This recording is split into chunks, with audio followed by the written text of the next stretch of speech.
नमस्कार, स्वागत है आप सभी का इंडिया न्यूज उत्तर प्रदेश उत्तराखंड में। मैं हूं आपके साथ श्रावणी पटनायक। बुलेटिन की शुरुआत करेंगे आज की बड़ी खबरों के साथ। दिल्ली से सीएम योगी अपने साथ यूपी की जीत के प्लान का ब्लूप्रिंट लिए लखनऊ पहुंचे। 2 दिनों तक दिल्ली में देश के दिग्गज नेताओं के साथ मुलाकात के बाद सीएम योगी आदित्यनाथ लखनऊ अपने आवास पहुंचे। सीएम आवास पर अधिकारियों के पहुंचने का सिलसिला शुरू हो चुका है। तो वहीं आज यूपी पंचायत उपचुनाव के लिए वोटिंग जारी। 14,796 सीटों पर मतदान जारी है।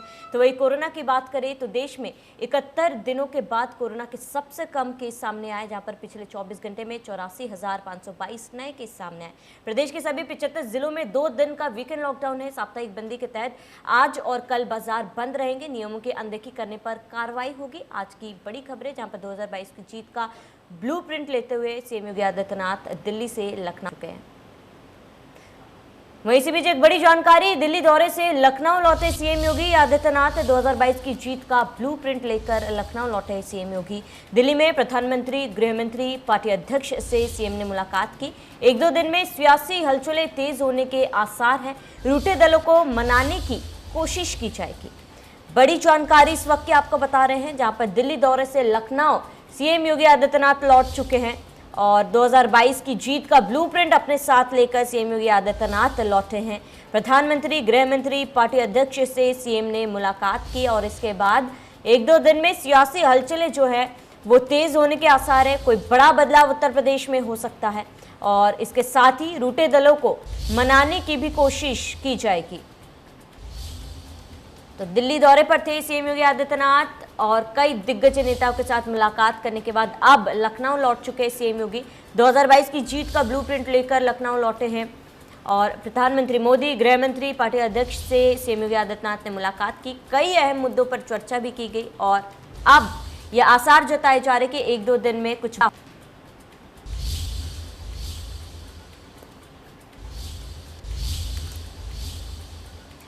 वही ज्यादा जानकारी के लिए हमारे संवाददाता अभिषेक हमारे साथ लखनऊ से जुड़े हैं। अभिषेक, देखिए सीएम योगी आदित्यनाथ ने कई दिग्गज नेताओं से दिल्ली में मुलाकात की, इसके बाद वो लखनऊ पहुंच गए। अहम सवाल ये है कि दिल्ली से क्या संदेश है सीएम श्रावणी बताना चाहेंगे, योगी आदित्यनाथ का ये 2 दिन मुलाकात करना, प्रधानमंत्री जेपी नड्डा, अमित शाह जैसे बड़े चेहरे जो कि हर और उनसे मुलाकात होना, यानी ये साफ संकेत है कि उत्तर प्रदेश में कुछ तो बदलाव है और यही बदलाव के चलते 2 दिन योगी आदित्यनाथ वहाँ रहे और अब वहाँ पे ये देखा जा रहा है कि प्रधानमंत्री की मंशा जो है उत्तर प्रदेश में एक विजय रथ को चालू रखना, उसको लेके भी योगी आदित्यनाथ ने पूरा वहाँ पे एक ये भरोसा जताया है, पीएम पे बताया है कि उत्तर प्रदेश सुरक्षित है। उत्तर प्रदेश में हम भारी बहुमतों से 2022 में चुनाव लड़ेंगे और जीतेंगे। तो ये एक बड़ा आश्वासन दे के वहाँ से बीजेपी के शीर्ष नेतृत्व को योगी आदित्यनाथ आए हैं। वहीं पे एक आपने सवाल किया कि क्या पिछड़ा वर्ग या अन्य जो दल हैं उनको संभालने को किस प्रकार कवायद होगी, तो ये साफ है उत्तर प्रदेश में जो पिछड़ा वर्ग है वो इनसे बीजेपी से जरूर नाराज है। बीजेपी के कामकाज को लेकर नाराज है, चाहे इनके सहयोगी दल हो या और राजनीतिक दल हो। तो सहयोगी दल में बात करें, निषाद पार्टी के जो राष्ट्रीय अध्यक्ष है संजय निषाद, वो भी वहीं दिल्ली पे मौजूद थे। वो भी अमित शाह से उन्होंने मुलाकात की है योगी आदित्यनाथ वहां पे मौजूद थे। उसके बाद यदि हम अपना दल की बात करें, अनुप्रिया पटेल ने भी मुलाकात की है। ये दोनों दल ऐसे हैं कि उत्तर प्रदेश में एक सहयोगी पार्टी के रूप में है और एक 2022 में एक बड़ी भूमिका के रूप में काम कर सकते हैं बीजेपी के साथ। और यही कारण है कि शीर्ष नेतृत्व यही चाहता है कि उत्तर प्रदेश में जो पार्टियां हैं, जो सहयोगी दल हैं, उनको मिला के चले, चूंकि ये दोनों दल बीजेपी के कामकाज से उत्तर प्रदेश में नाखुश हैं और कामकाज से सेटिस्फाई नहीं है। तो यहाँ पे उन्होंने कई मांगे की है, कई शर्तें रखी की हैं। यदि इंडिया न्यूज़ की बात करें, इंडिया न्यूज़ से संजय निषाद से बात हुई, उन्होंने कहा कि हमारी कई मांगे हैं और सीधे मैंने कह दिया है कि 2022 में यदि मेरा सहयोग आप नहीं लेंगे तो बेड़ा पार नहीं लगेगा। तो इस प्रकार की जो अटकलें हैं उसको एक प्रकार से भरोसा जीतने की बात कही गई है। योगी आदित्यनाथ उन पे किसी तरीके से उत्तर प्रदेश में समावेश बनाएंगे, उन पार्टियों को बुलाएंगे, उनसे राजनीतिक हलचल किस प्रकार 2022 में तैयार की जाएगी वो बड़ा प्लान तैयार करेंगे। तो ये टोटल दौरा ये कहा जा सकता है कि उत्तर प्रदेश में 2022 को चुनाव को रखते हो सकता है दूसरी अहम बात यह है कि उत्तर प्रदेश में जो कुछ कैबिनेट में विस्तार को लेकर चर्चा चल रही है, कुछ मंत्री नाराज हैं, उनको साधने की कोशिश है कि किस प्रकार इन मंत्रियों को साधा जाए, किसको यहाँ पे डिप्टी सीएम बनाया जाए, किसको कैबिनेट में शामिल किया जाए। चूंकि AK शर्मा को लेकर लगातार जब वो उत्तर प्रदेश में जब भी आए हैं तब से केंद्र से लगातार अटकलें यही है कि AK शर्मा को क्या पद दिया जाएगा, कब वो बीजेपी में शामिल होंगे, कब उनको कौन सा मंत्रिमंडल यानी उत्तर प्रदेश का उप मुख्यमंत्री बनाया जाएगा या क्या पद दिया जाएगा। तो उनको पद को लेकर लगातार चर्चाएं रही हैं और उनको कहीं ना कहीं उत्तर प्रदेश उनको सरकार अभी यहाँ पे उनको किसी उसमें सेटल नहीं कर पा रही है। तो कई ऐसे सवाल हैं, लेकिन इन सारे सवालों का उत्तर सिर्फ और सिर्फ यही है। उत्तर कथा की बात करें तो उत्तर कथा 2022 की लिखी जा रही है और उसकी तैयारी की जा रही है, चाहे वो कैबिनेट विस्तार को लेकर मान ले या फिर उत्तर प्रदेश में जो कामकाज है उसको लेकर मान ले। चूंकि उत्तर प्रदेश में कुछ ही दिन पहले जो ग्राम पंचायत के चुनाव हुए हैं उसमें बीजेपी को करारी शिकस्त देखने को मिली है और इसको लेकर भी समीक्षा की गई है। लगातार 3 दिन BL संतोष उत्तर लखनऊ के दौरे पे रहे, कई विधायकों से, कई कैबिनेट मंत्रियों से, राज्य मंत्रियों से उन्होंने कामकाज को लेकर उनकी समीक्षा की। तो ये सारी समीक्षा BL संतोष जैसे बड़े नेता यदि लखनऊ में रह के 3 दिन इन चीजों की समीक्षा करते हैं तो साफ है कि कामकाज को लेकर सवाल उठे हैं। वहीं 2022 की जो तैयारियां हैं उसको लेकर पूर्ण रूप से देखा जा रहा है कि कहीं बीजेपी इसमें कोई कसर नहीं छोड़ना चाहती है। श्रावणी। बिल्कुल अभिषेक, देखिए जैसे कि 2017 में हमने देखा था छोटे छोटे दलों को लेकर बीजेपी ने जीत का आंकड़ा 325 का आंकड़ा छुआ था। तो ऐसे में क्या आगे 2022 में भी बीजेपी की वही रणनीति रहेगी? क्योंकि जैसे कि हम देख रहे छोटे दलों को मनाने में फिलहाल बीजेपी लगी हुई है।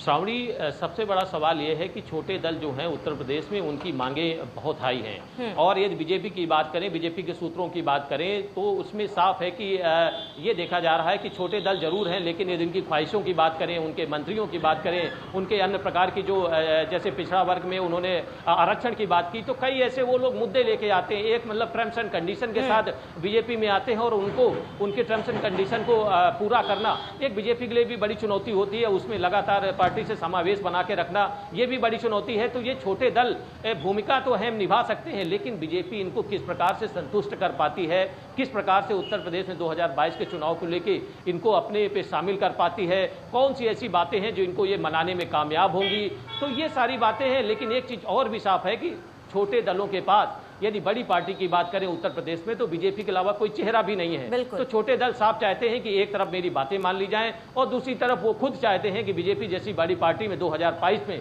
इनके बीजेपी के नेतृत्व में चुनाव लड़ने को मिलेगा तो जाहिर सी बात है छोटे दलों को भी फायदा होगा। लेकिन मान मनोबल की चीजें जारी हैं और यही कारण है कि छोटे दल भी अपनी बातों को रख रहे हैं और वो यदि बातें संभव मानती है बीजेपी तो जाहिर सी बात है 2022 छोटे दलों के साथ लड़ा जाएगा। और उम्मीद यही है कि बीजेपी का जो कहना है, केशव प्रसाद मौर्य ने कहा है कि 300 पार सीटें लाएंगे, तो संभवतः हो सकता है कि इस प्रकार के चुनाव में यदि उनको कोई बड़ी मदद मिल सके। बिल्कुल अभिषेक, सीएम योगी आदित्यनाथ अब लखनऊ पहुंच चुके हैं और ये देखना महत्वपूर्ण होगा कि लखनऊ पहुंचने के बाद सीएम योगी आदित्यनाथ का क्या कुछ फैसला रहेगा। तमाम जानकारी के लिए हमारे साथ जुड़ने के लिए अभिषेक आपका बहुत बहुत शुक्रिया। आगे बढ़ेंगे, लखनऊ में यूपी पंचायत उपचुनाव के लिए वोटिंग लगातार जारी है। कड़ी सुरक्षा के बीच वोटिंग शुरू हो गई। कोरोना गाइडलाइन के तहत वोटिंग हो रही है। 14,796 सीटों पर वोट डाले जा रहे। 2 जिला पंचायत 54 सदस्य पंचायत की सीटों पर वोटिंग। 14,712 ग्राम पंचायत सीटों पर वोटिंग जारी है। वहीं 14 जून को वोटिंग की गिनती होगी, वोटों की गिनती होगी।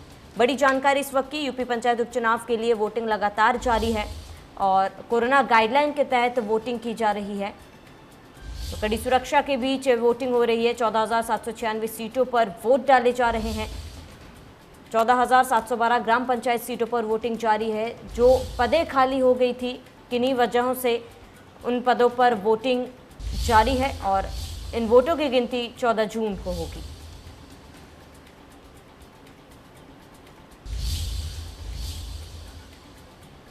वही ज्यादा जानकारी के लिए हमारे संवाददाता रवि हमारे साथ जुड़ चुके हैं। रवि, क्या कुछ तस्वीरें निकलकर सामने आ रही, क्योंकि आज वोटिंग है, ऐसे में वोटिंग की प्रक्रिया शुरू हो चुकी है, क्या लोग पोलिंग बूथ पे पहुंच रहे हैं?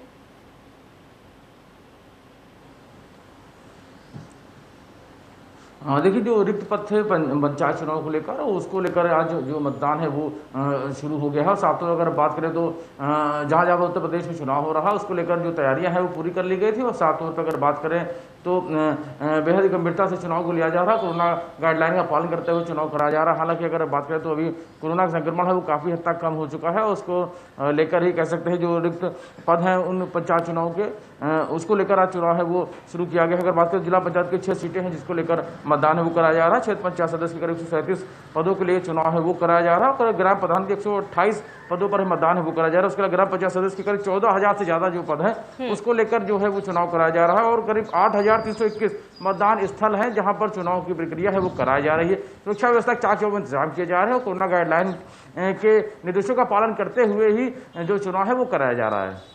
बिल्कुल रवि, क्या कुछ तस्वीरें वहाँ पर देखने को मिल रही है? क्या कोरोना गाइडलाइंस का पालन किया जा रहा है? क्योंकि कोरोना काल में जब ये वोटिंग की जा रही तो ऐसे में क्या कोरोना गाइडलाइंस जो बनाए गए हैं उसका पालन किया जा रहा है पोलिंग बूथ में?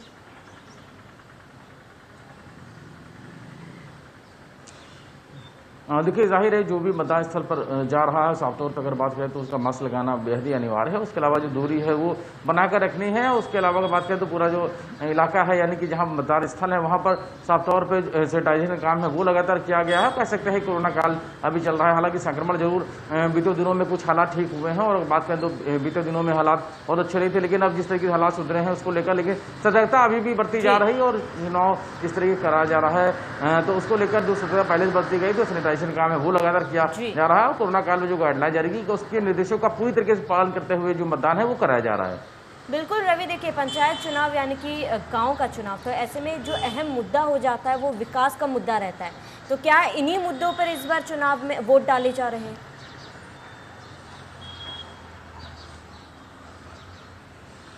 देखिए जाहिर है अगर बात करें तो स्थानीय मुद्दे रहते हैं साफ तौर पे और बात करें तो पंचायत चुनाव को लेकर ज़मीनी मुद्दे हैं उनको लेकर ही ये विकास का हो, चाहे उसके अलावा जो गाँव की समस्याएं हैं उन समस्याओं को लेकर ही चुनाव हो रहा है। और साफ तौर पर अगर बात करें तो चुनाव के बाद अगर बात करें तो अब 2022 का विधानसभा चुनाव होना है और जो तमाम सारी जो पार्टियां हैं उनकी नज़र अब 2022 के चुनाव में लगी हुई है। और साफ तौर पर कह सकते हैं इसके बाद अब जो विधानसभा चुनाव तो प्रदेश में होना है उस पर लेकर अब सभी सियासी दल हैं उनकी इस पर नज़र होगी। कह सकते हैं कि जो विभिन्न दल हैं उनके समर्थी जो भी प्रत्याशी हैं या यूं कहें जो उनसे जुड़े हुए लोग हैं उनके लिए बेहद ही अहम ये चुनाव माना जा रहा है। उसके बाद जब उत्तर प्रदेश में विधानसभा चुनाव होंगे तो वो कहीं ना कहीं एक रूपरेखा तैयार होगी कि विधानसभा चुनाव में जाते हैं तो क्या किन पार्टियों के जो लोग हैं उनके कह सकते हैं जो समर्थित जो लोग हैं उनको कितनी मदद मिली है। और साफ तौर पर अगर बात करें तो विधानसभा चुनाव होंगे उसमें क्या कुछ तस्वीर है वो देखने को मिलेगी।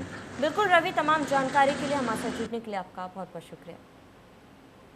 देश में लगातार कम हो रहे हैं कोरोना के केसेस, जहां पर पिछले 24 घंटे की बात करें तो 84,522 नए केस सामने आए। नए संक्रमितों का आंकड़ा 71 दिनों में सबसे कम है। 1,21,000 मरीज ठीक हुए। एक दिन में 3,996 मरीजों की मौत हुई है। तो लगातार कोरोना के केसेस जो है वो कम हो रहे हैं। नए संक्रमितों का आंकड़ा 71 दिनों में सबसे कम सामने आए हैं। वहीं 1,21,000 मरीज ठीक हुए हैं, रिकवर हुए हैं। बड़ी जानकारी, एक दिन में 3,996 मरीजों की मौत हुई है।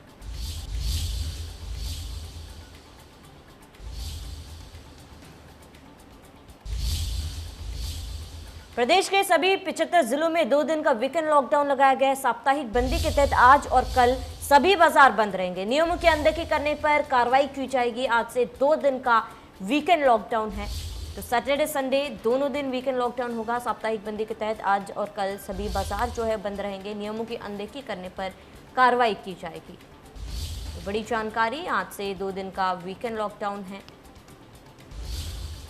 और साप्ताहिक बंदी के तहत आज और कल बाजार जो है वो बंद रहेंगे।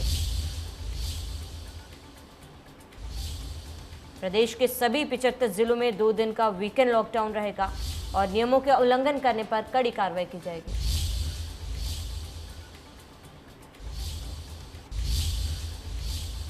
वहीं इसी बीच बिजनौर से एक बड़ी जानकारी आपको बता दें। बिजनौर से बड़ी और अहम जानकारी, जहां सपा नेता फरहान खान का विवादित बयान सामने आया है। बिजनौर से ये बड़ी जानकारी, विशेष धर्म पर की भड़काऊ और आपत्तिजनक टिप्पणी, सांप्रदायिक सौहार्द की फिजा बिगाड़ने की कोशिश की है। बड़ी जानकारी, पुलिस ने सपा नेता को गिरफ्तार कर लिया है। बिजनौर से बड़ी जानकारी आपको बता रहे हैं, जहां पर सपा नेता फरहान खान का विवादित बयान सामने आया है। बड़ी जानकारी आपको बता रहे हैं, विशेष धर्म पर भड़काऊ और आपत्तिजनक टिप्पणी की है फरहान खान ने। सांप्रदायिक सौहार्द को फिजा बिगाड़ने की कोशिश की है और इसी मामले में पुलिस ने सपा नेता फरहान खान को गिरफ्तार किया है। तो संगीन धाराओं में केस दर्ज कर कार्रवाई की गई है और फरहान खान को गिरफ्तार कर लिया गया है। सपा नेता फरहान खान पर कार्रवाई की गई। भड़काऊ बयान, विवादित बयान देने के कारण उन्हें गिरफ्तार किया गया। विशेष धर्म पर भड़काऊ और आपत्तिजनक टिप्पणी की गई और सांप्रदायिक सौहार्द की फिजा बिगाड़ने की कोशिश फरहान खान ने की।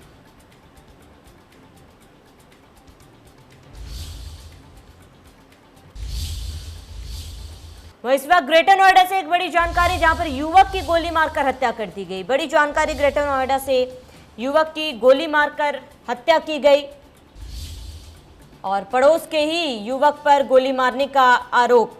बड़ी जानकारी आपको बता रहे, युवक की हत्या कर मौके से युवक फरार हुआ है और पहले भी दोनों के बीच विवाद हुआ था। बड़ी जानकारी इस वक्त की, बड़ी और अहम जानकारी ग्रेटर नोएडा से, जहां पर युवक की गोली मारकर हत्या कर दी गई और पड़ोस के ही युवक पर गोली मारने का आरोप है। युवक की हत्या कर मौके से युवक फरार हो गया, आरोपी जो है वो फरार हो गया। पहले भी दोनों के बीच विवाद हुआ था और मामले विवाद को लेकर युवक की गोली मारकर हत्या कर दी गई। मामले की जांच में पुलिस जुटी हुई है। बड़ी जानकारी इस वक्त की।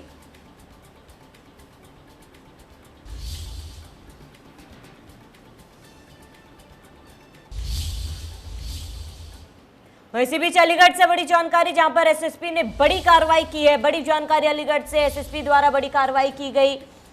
अलीगढ़ से यह अहम जानकारी, 137 पुलिसकर्मियों के तबादले कर दिए गए।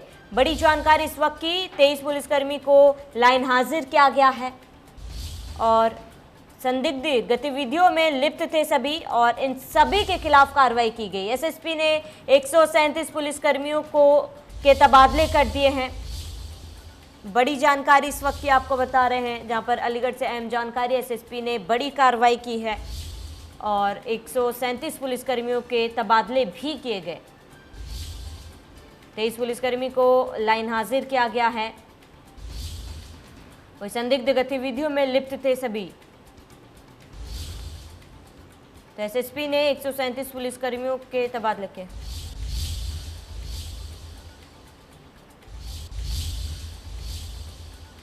वही ग्रेटर नोएडा से एक बड़ी जानकारी, जहां पर ग्रेटर नोएडा से 3 तलाक का मामला सामने आया है। बड़ी जानकारी आपको बता रहे हैं, ग्रेटर नोएडा से 3 तलाक का मामला सामने आया है और पुलिसकर्मी पर समझौता का दबाव बनाने का आरोप है। पुलिसकर्मी सहित 10 लोगों के खिलाफ मुकदमा दर्ज कर लिया गया है। बड़ी जानकारी इस वक्त की, पीड़ित पर समझौता करने का दबाव बनाया गया। तो 3 तलाक का मामला सामने आया है। पीड़ित की तहरीर पर दर्ज किया गया मुकदमा। तो कानून बनने के बाद भी लोगों में कोई खौफ नहीं है। लगातार ऐसे केसेस जो है सामने आ रहे हैं और अब ताज़ा मामला ग्रेटर नोएडा से 3 तलाक का, पुलिसकर्मी पर भी समझौता का दबाव बनाने का आरोप पीड़िता ने लगाया। पुलिसकर्मी सहित 10 लोगों के खिलाफ मुकदमा दर्ज कर लिया गया है। ग्रेटर नोएडा का मामला है। पीड़ित पर समझौता करने का दबाव बनाया गया। पीड़ित की तहरीर पर मुकदमा दर्ज कर लिया गया है।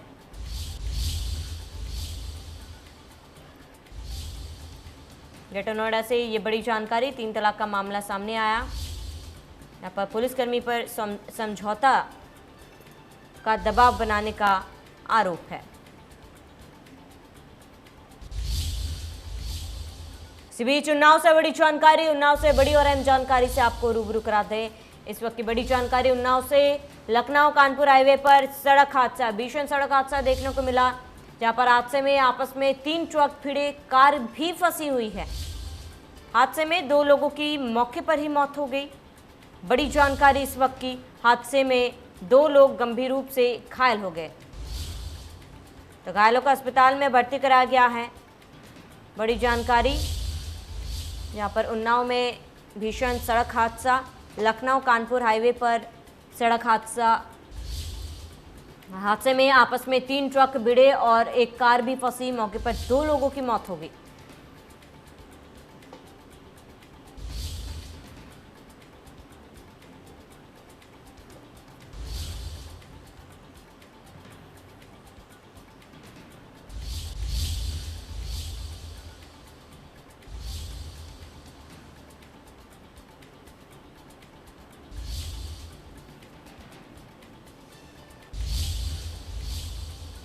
वहीं साप्ताहिक बंदी के दौरान मंदिरों में क्या कुछ स्थिति है, इसका जायजा लिया हमारे संवाददाता ने। देखिए, कोरोना कर्फ्यू में छूट मिलने के बाद अब धार्मिक स्थल भी खुल चुके हैं और साफ तौर पे जो गाइडलाइन है उन गाइडलाइन का पालन करते हुए लोग अंदर जा रहे हैं। साफ तौर पे लखनऊ का मनकामेश्वर मंदिर है और देख सकते हैं कि यहाँ पर जो गाइडलाइन है उसका पूरी तरीके से जो पालन है वो लोग करें, इसके लिए साफ तौर पे कह दिया गया है। और अगर बात करें तो जो भीड़ है वो कम से कम होनी चाहिए, यानी कि सोशल डिस्टेंसिंग का वो पूरी तरीके से पालन करना है।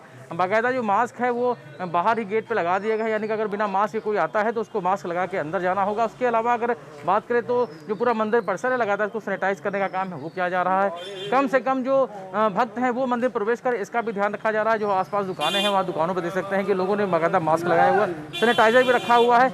ऐसा भी ये बताइए, मंदिरों में जो लोग आ रहे हैं मास्क लगा के अगर नहीं आते हो और आपकी दुकान पर अगर कुछ जो भी चीज़ें लेने आते हैं या कि प्रसाद हो या आपका फूल वगैरह हो लेने आते हैं, तो अगर मास्क नहीं होता तो क्या आप लोग मास्क उनको बोलते हैं मास्क लगाइए? मास्क बिल्कुल कहते हैं लगाइए, उसका सैनिटाइजर कीजिए, उससे सामान लीजिए, फिर उसके अंदर जा जाता है, आबादी अंदर जाए। आप लोग पूरा पालन करते हैं इसका? दादा, आप मंदिर में आए हुए हैं, मास्क आपने लगाया हुआ है, जो जिस तरीके से अभी हालात ख़राब थे, एक बार फिर से छूट मिली है कोरोना कर्फ्यू से, तो आप लोग किस तरीके से मंदिर में जा रहे हो, क्या कुछ ध्यान रख रहे हैं? ध्यान यही रख रहे हैं कि हम लोग मास्क लगा के जाते हैं और अंदर कोई सामान छूते नहीं है, अपना ही जो कुछ खरीदा वो चढ़ा देते हैं भोलेनाथ के ऊपर।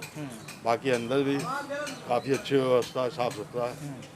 बस ये भोलेनाथ की कृपा बनी रहे सबके ऊपर, हमारे ऊपर, समाज के ऊपर।